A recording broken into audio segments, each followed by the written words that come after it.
Bismillahirrahmanirrahim. Assalamualaikum warahmatullahi wabarakatuh. Alhamdulillahirabbil alamin wa bihi nasta'inu ala umuri dunya waddin.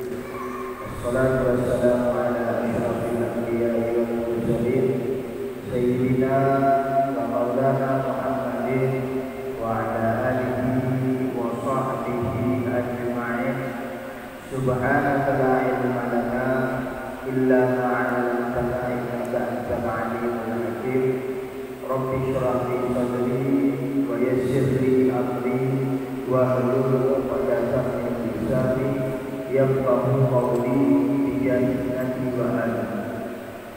Alhamdulillah, bersyukur senantiasa kita panjatkan kehadirat Allah Subhanahu wa taala atas limpahan secara nikmatnya kepada kita semua. Salawat beriring salam tidak lupa pula kita haturkan kepada junjungan kita Nabi Muhammad sallallahu alaihi wasallam beserta para keluarga, para sahabat dan pendukung beliau hingga akhir zaman. Hadirin hadirat rahmatullah, lanjutkan pengajian fikih kita pada malam hari ini. Kita membahas tentang ulur yang saudara. Bismillahirrahmanirrahim. Qala al-musannif al-habib Hasan bin Ahmad bin Muhammad bin Salim al-Bab fi kitabih at-taqrirat as-sadidah fil masail al-mufidah kalam al-Zain Ibrahim bin Smith nafa Allah bihima wa bi'ulumihima fid darain amin radhiyallahu anhum. A'dalus shalah.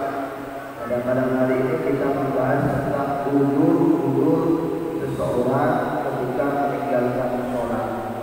Artinya ketika orang meninggalkan sholat yang sebabnya menjadi ulur yang dibenarkan oleh syariat, maka orang tersebut yang pertama dia tidak berdosa. Kedua, tetapi dia tetap wajib mengqadha atau mengganti sholat tersebut, walaupun mengqadhanya tidak harus secepat mungkin. Ada sholat di arba'atun, ulurnya seseorang tidak melaksanakan sholat itu ada 4. Yang pertama an-naum, tidur. Jadi tidur bisa menjadi ulur orang tidak melaksanakan sholat. Yakunu udran idza nama qabla dukhulil waqti. Tidur menjadi ulurnya sholat kalau seandainya kita tidurnya sebelum masuknya waktu. Ya, misal zuhur jam 11:30, kita tidurnya jam 11. Kita tidur jam 11, bangun sudah jam 3. Zuhur dan keluar, maka itu dianggap ulur. Artinya kita tidak mengerjakan sholat itu dianggap ulur. Kita tidak berdosa, walaupun kita tetap berkewajiban untuk mengqadha atau untuk mengganti sholat tersebut. Dan mengqadhanya pun tidak disyaratkan secepat mungkin. Ya, boleh kita tunda-tunda. Wa amma idza nama ba'da dukhulil waqti fala yu'tabaru udran. Adapun ketika orang tidur setelah masuknya waktu, maka tidak dinamakan ulur. Jadi kalau tidurnya masuk waktu itu tidak dinamakan ulur. Contoh, misalkan zuhur jam 11:30, kita tidurnya jam 12 belum sholat zuhur. Bangun jam 3, maka itu tidak dianggap ulur. Artinya kita meninggalkan sholat dalam keadaan berdosa dan kita wajib menggantinya atau mengqadhanya secepat mungkin.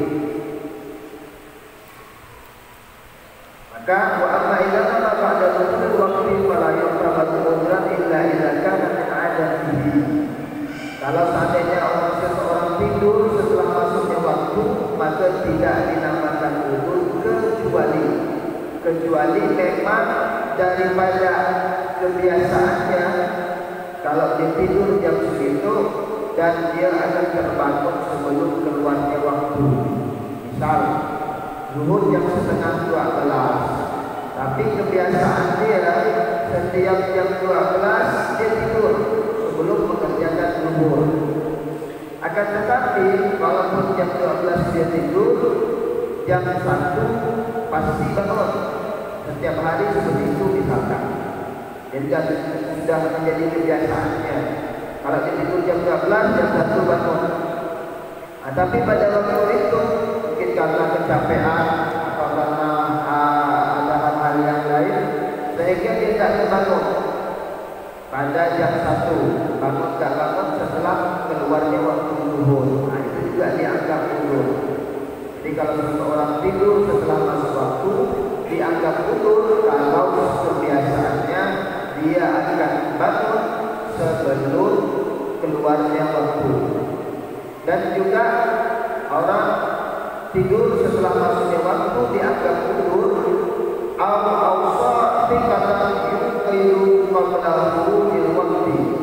ataupun dia berwasiat atau berpesan kepada seseorang yang bisa dipercaya untuk membangunkannya sebelum keluarnya waktu.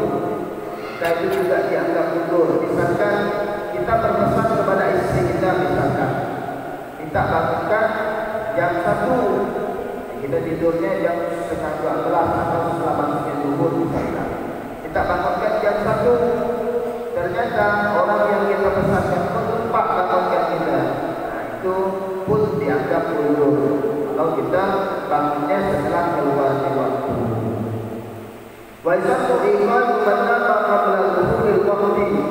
Sunnah hukumnya kita membangunkan orang yang tidur sebelum masuknya waktu. Wa yajibu iqam manama ba'da zuhuril waqti. Dan wajib hukumnya kita membangunkan orang yang tidur setelah masuknya waktu. Jadi kalau kita ada ketemu seseorang tidur sebelum masuknya waktu, maka membangunkan orang tersebut hukumnya sunnah. Akan tetapi kalau dia tidur setelah masuknya waktu, hukum membangunkannya adalah wajib. Kalau tidak kita bangunkan, maka kita berdosa. Yang kedua, an-nisyan. Uzur solat yang kedua adalah lupa. Yakunu udran ila kana sababu amran mubahan. Lupa menjadi uzurnya solat kalau sebabnya sesuatu yang mubah. Wa amma ila kana makruhan aw haraman fala yu'dzar. Adapun kalau sebabnya sesuatu yang makruh atau sesuatu yang haram bisa menjadikan dia lupa sholat, maka tidak dianggap uzur. Kalau sesuatu yang mubah, misalkan seseorang bekerja di kebun atau di mana dia bekerja, saking asyiknya bekerja lupa dengan waktu sholat, misalkan ingat dan ingat sudah keluar waktu sholat, maka itu juga dianggap uzur. Kalau sebabnya itu sesuatu yang mubah.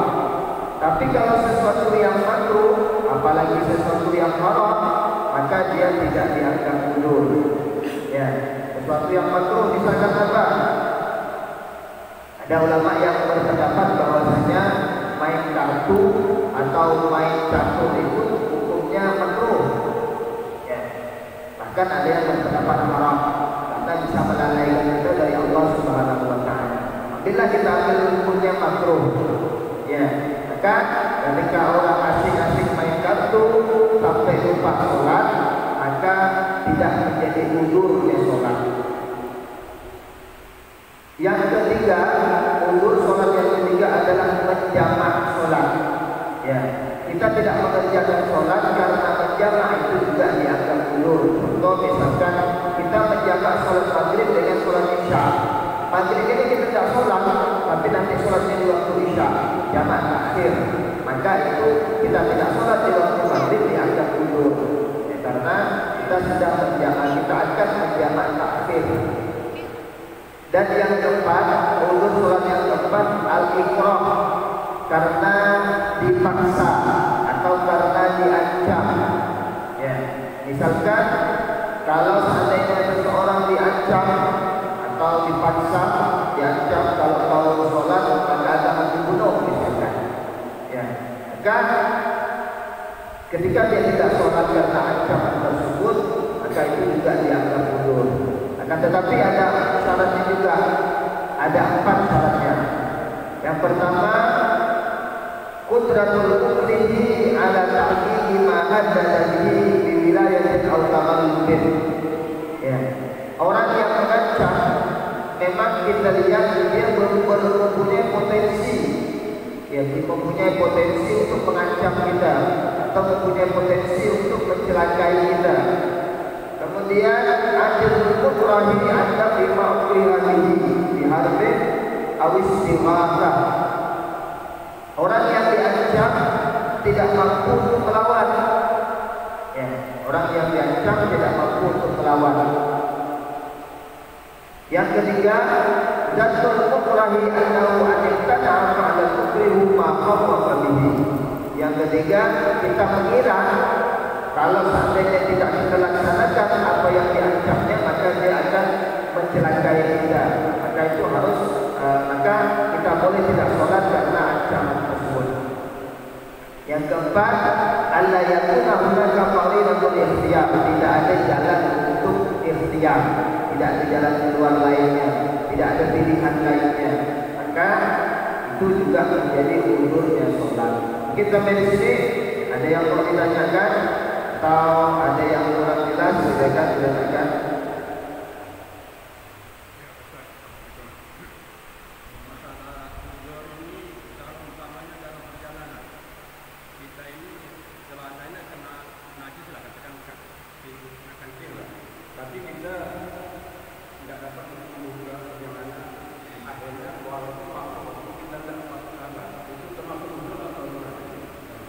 Baik, ya, pakaian najis apakah termasuk mundur sholat?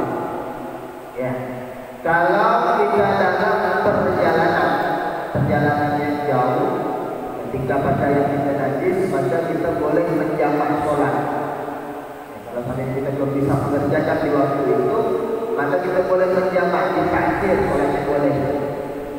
Tapi kalau seandainya kita tidak dalam keadaan perjalanan atau kita dalam perjalanan tapi waktu sholatnya sudah tidak bisa dijamak lagi, maka pakaian najis tidak termasuk undurnya sholat. Kita tetap wajib sholat dengan menggunakan pakaian yang najis tersebut. Akan tetapi sholat yang kita kerjakan wajib untuk kita qadha, wajib untuk kita ganti ketika kita sudah memiliki pakaian yang tidak najis. Ya, itu sama hukumnya orang yang tidak bisa bersuci. Ya, di dalam perjalanan tidak ada air, tidak ada debu, tidak ada air untuk berwudu, tidak ada debu untuk bertayamum, maka dia tetap wajib sholat. Dan sholatnya itu nanti ketika dia bisa berwudu atau bisa bertayamum, sholat tersebut wajib untuk diqadha. Ada lagi yang lain, silakan.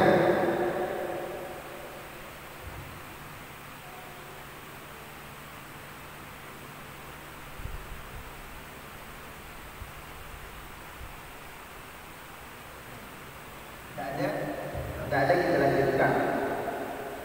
Al-awqatul lati tuhramu fiha shalah, waktu-waktu yang diharamkan untuk sholat.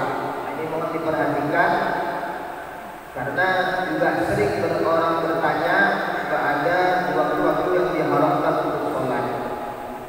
Perlu kita ketahui tidak semua sholat yang diharamkan di waktu-waktu ini, hanya ada sholat-sholat tertentu. Ya, ada 5 waktu yang diharamkan untuk sholat. Yang pertama, min tulu'i syamsi hatta tartafi'a qadra ruhin, dari terbitnya matahari sampai matahari tersebut naik setinggi anak panah. Ya, kurang lebih 15 menit dari terbitnya matahari. Dari terbitnya matahari sampai 15 menit. Nah, itu yang diharamkan untuk sholat. Yang kedua, minas siwa isyamsi hatta tadul. Ya. Ketika istiwa, waktu istiwa. Kapan itu waktu istiwa? Mendekati masuknya waktu zuhur. Waktu istiwa itu adalah mendekati masuknya waktu zuhur. Ketika matahari pas berada di atas kepala kita. Jadi ketika matahari pas berada di kepala, itu namanya waktu istiwa. Tapi waktu ini cuma sebentar saja, tidak lama. Yang ketiga, minal istirahat hatta maghrib. Yang ketiga ini ketika matahari akan terbenam. Ya, itu ada ketika ada mega-mega kuning di ufuk barat. Nah, sebelum matahari terbenam, nah, pada waktu itulah waktu yang diharamkan untuk sholat. Yang keempat, ba'da fi'li sholati subhi, sampai setelah melakukan sholat subuh. Jadi setelah sholat subuh ini ada dua waktu, artinya setelah sholat subuh sampai terbitnya matahari, disambung lagi terbitnya matahari sampai 15 menit atau setinggi anak panah. Nah, itu yang diharamkan untuk sholat. Yang kelima, setelah sholat asar, artinya setelah sholat asar sampai terbenamnya matahari. Kemudian sekali lagi saya katakan, tidak semua sholat yang diharamkan di 5 waktu ini. Sholat yang diharamkan ada 2 jenis sholat saja yang diharamkan. Tidak semua sholat yang diharamkan. Yang diharamkan adalah 2 jenis sholat saja, dan itu pun sholat sunnah. Yang pertama, sholat sunnah yang mempunyai sabab mutaakhir.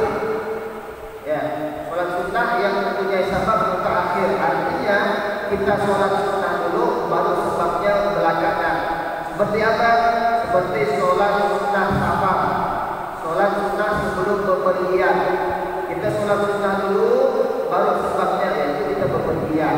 Maka sholat sunnah safar diharamkan di 5 waktu tadi. Juga sholat sunnah yang diharamkan adalah sholat sunnah ihram, kemudian sholat sunnah istikharah, kemudian sholat sunnah sebelum peperangan, kemudian sholat sunnah ketika keluar dari rumah, kemudian sholat sunnah hajat. Jadi ada 7 macam sholat sunnah. Yang pertama sholat sunnah ihram, yang kedua sholat sunnah safar, yang ketiga sholat sunnah istikharah, yang keempat sholat sunnah sebelum peperangan, yang kelima sholat sunnah ketika keluar daripada rumah, yang keenam sholat sunnah hajat, yang ketujuh sholat sunnah mutlak. Artinya sholat sunnah yang tidak berhubungan dengan waktu dan tidak berhubungan dengan masa, tidak berhubungan dengan tempat. Tidak berhubungan dengan waktu dan tidak berhubungan dengan tempat. Maka 7 jenis sholat inilah yang diharamkan di 5 waktu tadi. Adapun sholat-sholat yang lain, sholat sunat wudu, sholat sunat tahiyatul masjid, sholat qabliyah, sholat ba'diyah tidak diharamkan pada 5 waktu tersebut.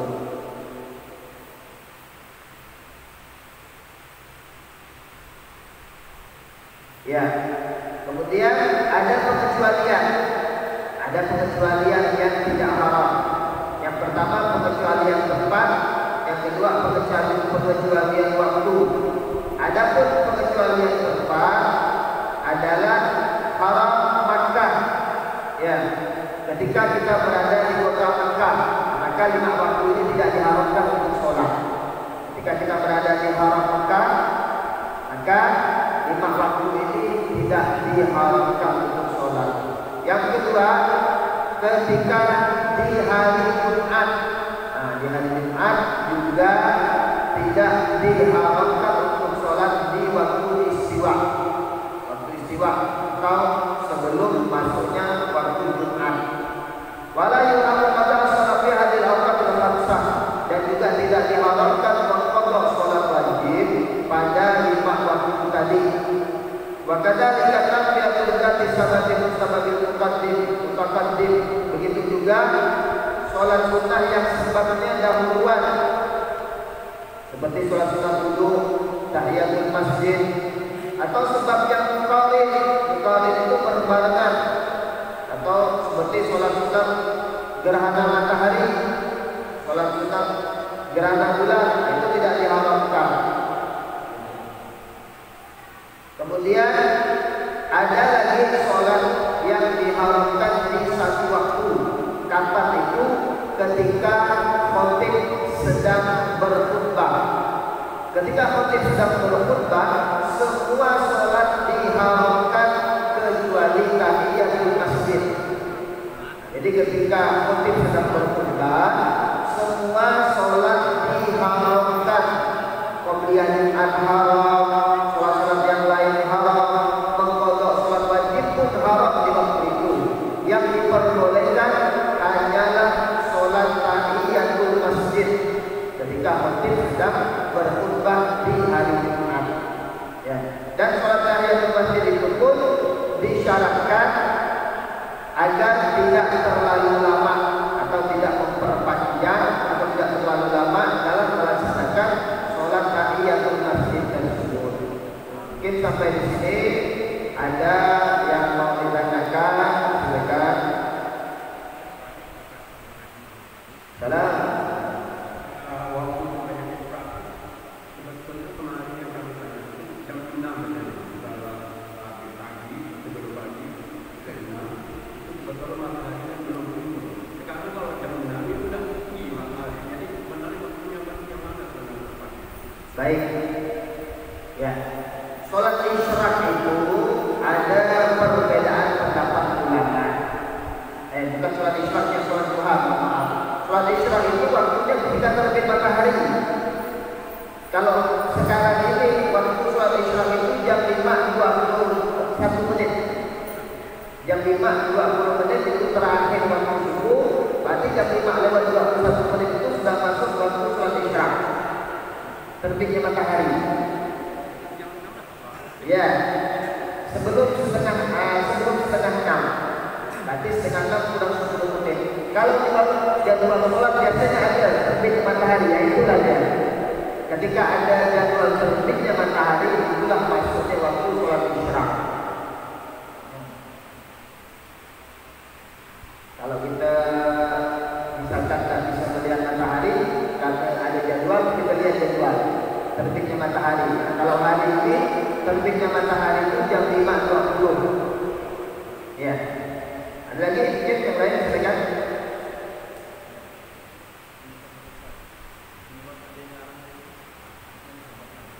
Ya, memang sebabnya daripada hadis Nabi. Ya, jadi ulama mengumpulkan di 5 tempat tadi itu. Memang ada larangan dari syariat dari hadis Nabi Muhammad sallallahu alaihi wasallam. Ada lagi mungkin silakan.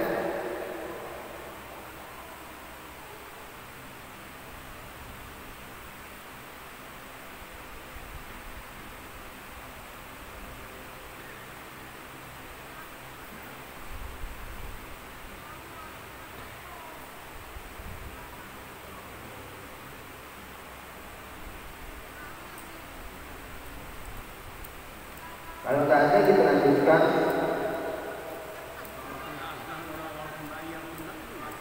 Ya, ya.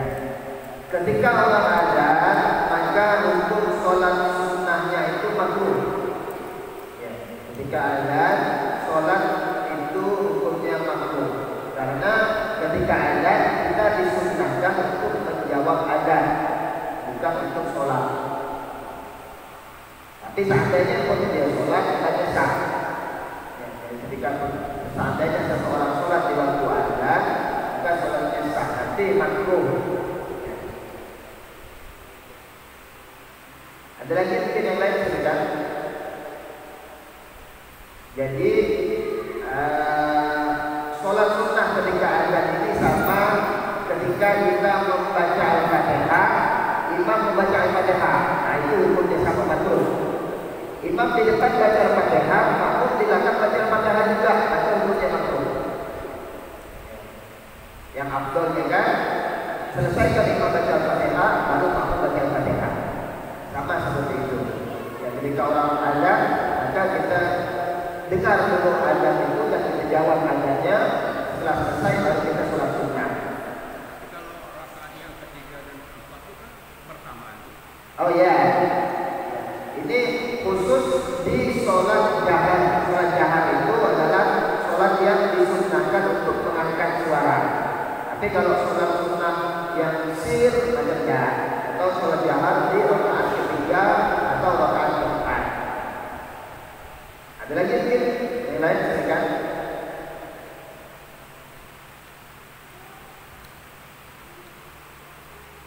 Kalau tidak ada kita lanjutkan. Syarat wajib sholat. Syarat wajib sholat. Jadi apabila ada syarat-syarat ini, maka seseorang diwajibkan untuk sholat. Yang pertama al-Islam, orang Islam. Fala tajibu 'alal kafiril asli wala qada'a alaihi idza aslama. Maka tidak wajib sholat itu kepada orang kafir yang asli. Yang memang kafir dari lahirnya. Kemudian orang yang kafir tersebut tidak diwajibkan untuk berqada. Misalkan dia umurnya 20 tahun misalkan, maka selama dia kafir 5 tahun tersebut tidak wajib dia berqada kalau dia masuk Islam.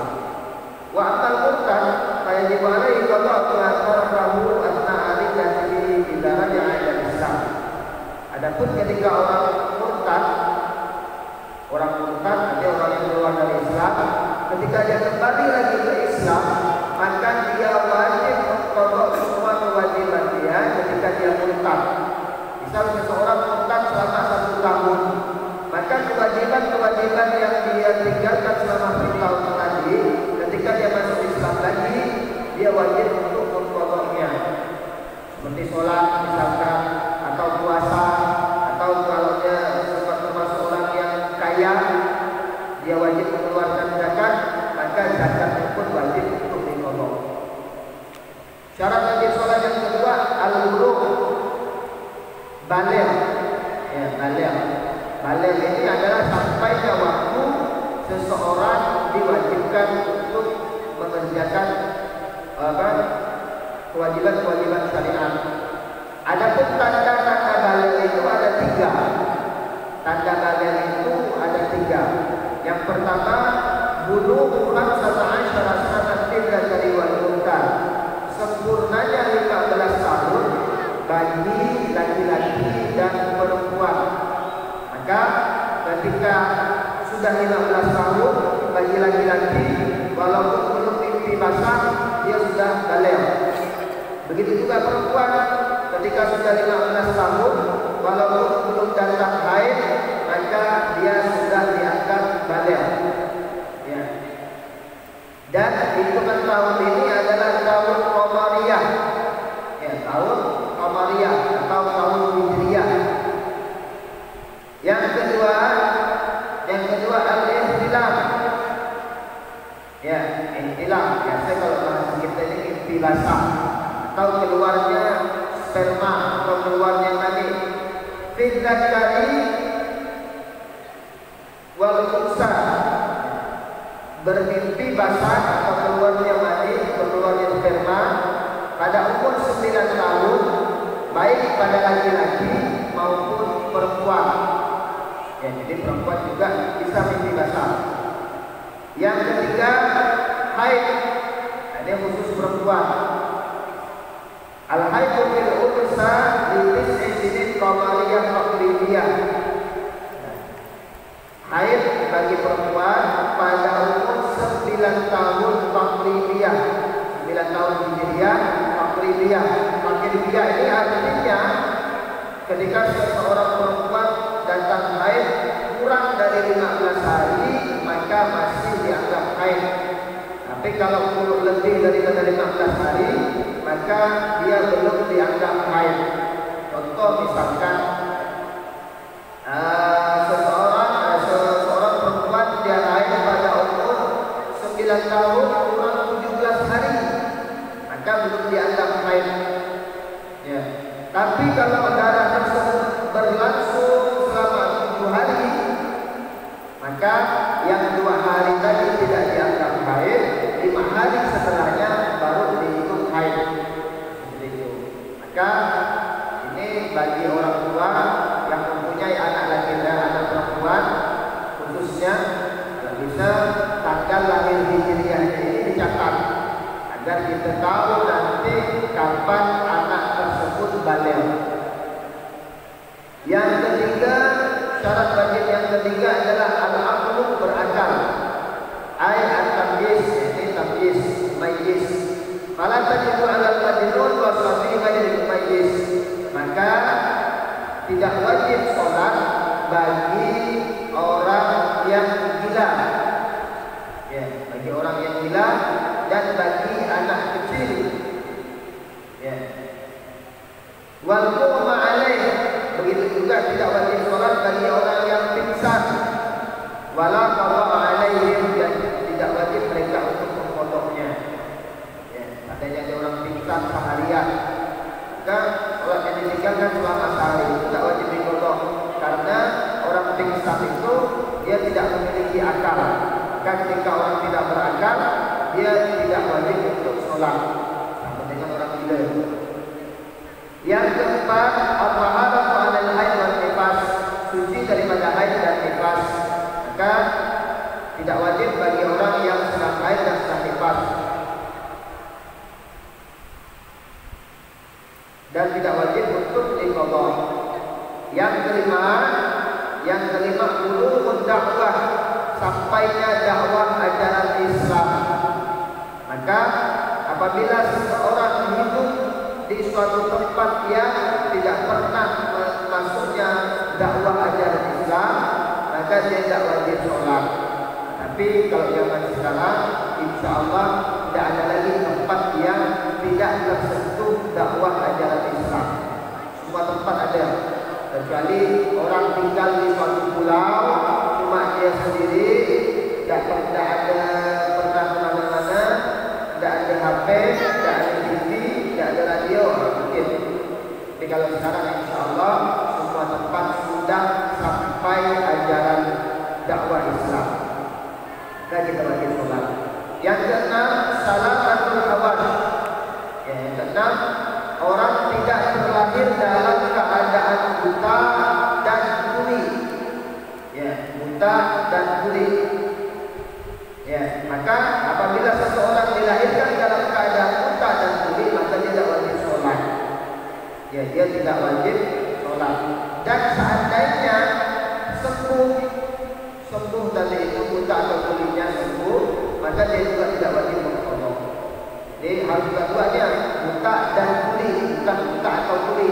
Tapi kalau salah satunya dia cuma buta saja tapi masih mendengar, maka dia masih wajib sholat, karena kita masih bisa mengajarkannya dengan apa?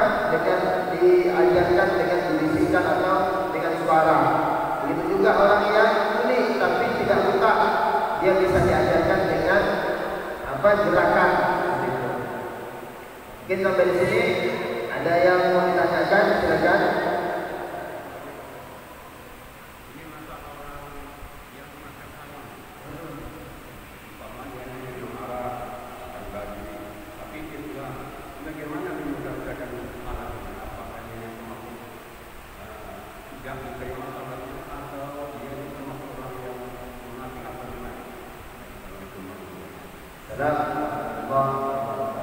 Ya.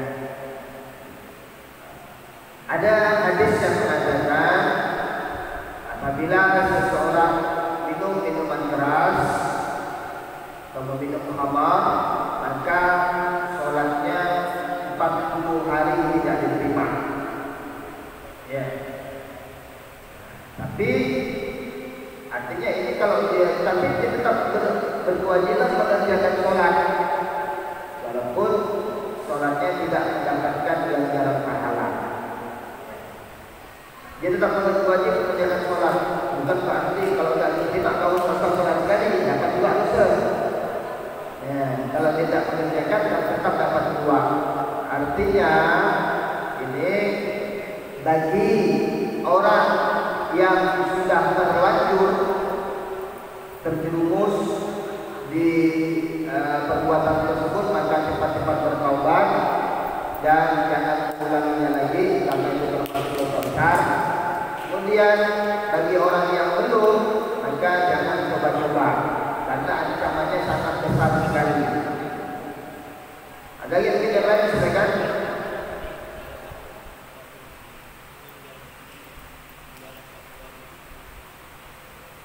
Silakan.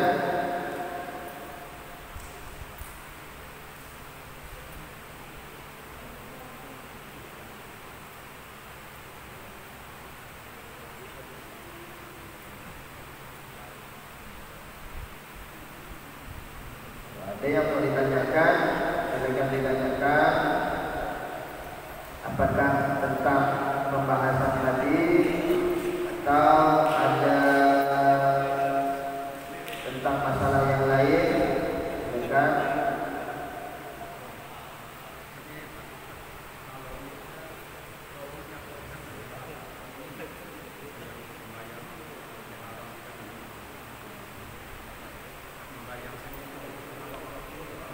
Insyaallah.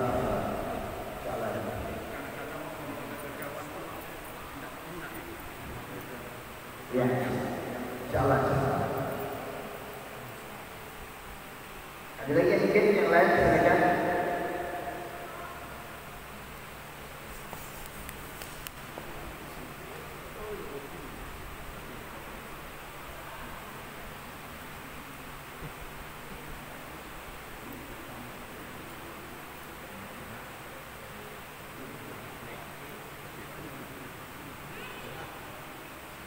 Kalau tidak ada, kita lanjutkan sedikit tentang syarat sahnya sholat.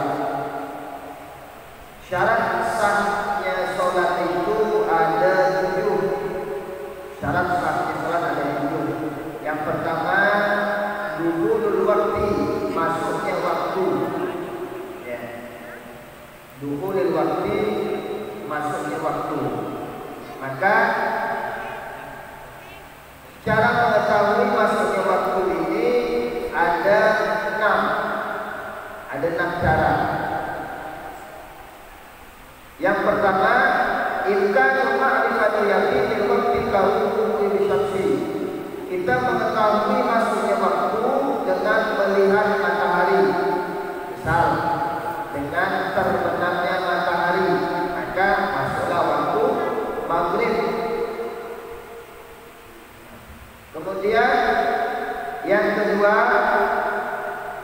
wujudu mukhbirin an ilmin. Ya, ada orang yang tahu, yang memberitahu kita. Dia memang orang yang kita percaya, yang mengetahui tentang hukum agama. Ya, ketika dia memberitahu bahwa sudah masuknya waktu, maka dia dianggap masuk waktu. Kemudian yang ketiga, as-sa'atul mujarrabah awil mu'adzin thiqah fil ghaib. Jam yang memang sudah kita percaya, artinya jam tersebut memang sudah sehari-hari sudah kita gunakan atau sudah kita cocokkan dengan jam nasional misalkan. Maka itu bisa dijadikan patokan untuk menentukan masuk atau tidak masuknya waktu. Awil muadzin athiqah, atau muadzin yang siqah. Adapun untuk mengetahui masuknya waktu dengan azan ini juga harus berhati-hati. Ya, kalau bisa jangan cuma mendengar satu masjid. Ya, bisa jadi muadzin yang satu masjid tadi ini dia salah. Apakah salah melihat jadwal ataupun salah yang lainnya. Nah, tapi kalau sudah ada 2 masjid yang ada, maka itu dan insya Allah sudah pasti masuk. Begitu. Jadi kalau cuma mendengar satu masjid saja, kalau bisa dicari pendukung-pendukung yang lain. Kemudian yang keempat, ilkan ijtihad, kita bisa berijtihad. Ya.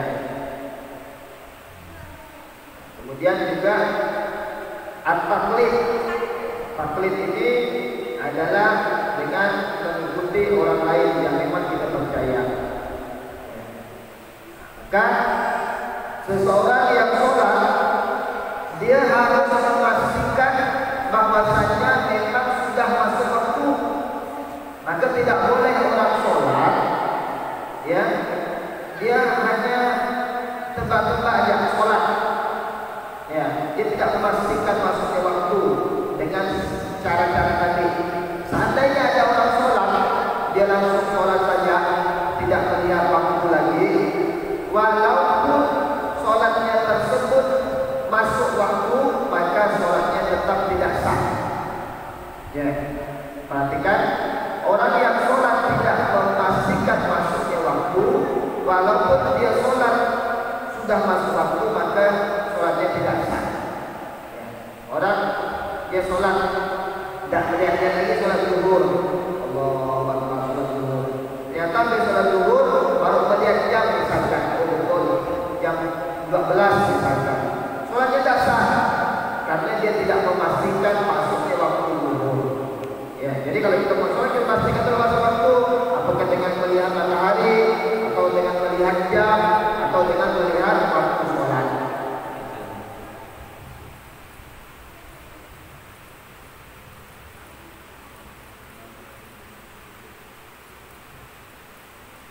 Nah, adapun seandainya seseorang sudah berijtihad, artinya dia sudah mencari tahu tentang masuknya waktu, ternyata ijtihadnya salah, maka bagaimana hukumnya? Contoh, misalkan tadi itu kita tengok jam, ya, tengok jam, ternyata jam yang kita lihat ini jamnya salah atau kecepatan misalkan, itu sudah sholat. Tengok jam 12 kita matilah sholat kan? Habis sholat, orang baru azan, kita sholat belum masuknya waktu. Ya, maka bagaimana hukumnya? Maka sholat yang kita kerjakan itu tetap wajib untuk diulang. Sholat yang kita kerjakan tetap wajib untuk diulang. Tapi sholat yang kita kerjakan tadi itu tetap mendapatkan pahala, tetap dapat pahala. Kalau kita mempunyai hutang sholat wajib, maka sholat tadi itu sebagai pengganti daripada atau sebagai pengkodok sholat wajib yang kita tinggalkan. Tapi kalau kita tidak punya hutang sholat wajib, maka sholat yang kita kerjakan tadi itu mendapatkan pahala sholat sunnah mutlak. Jadi tidak sia-sia.